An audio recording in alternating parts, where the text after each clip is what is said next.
तर बावनकुळेंनी कसब्यात पुन्हा उमेदवारीचे संकेत दिले। तर रासनेंची पुन्हा विजयाकडे घोडदौड सुरू असल्याचं बावनकुळे म्हणालेले आहेत। बावनकुळे यांनी इथे विश्वास व्यक्त केलाय।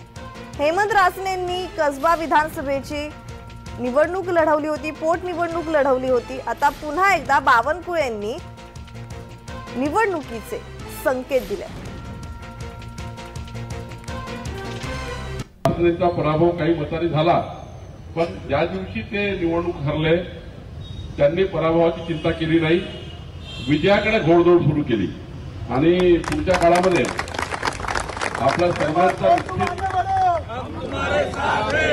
आपल्या सर्वांचा निश्चित आशीर्वाद रासनेच्या पाठीशी राहील। रासने हे अत्यंत कर्तव्यदक्ष, कर्तव्यनिष्ठ, अत्यंत धर्म, शेवटी आपण सर्व जे या ठिकाणी आहोत ते देव, देश, धर्म, संस्कार, संस्कृती, विरासतीचं रक्षण करण्याकरता समाजकारणाने राजकारणात काम करणारे कार्यकर्ते आहोत।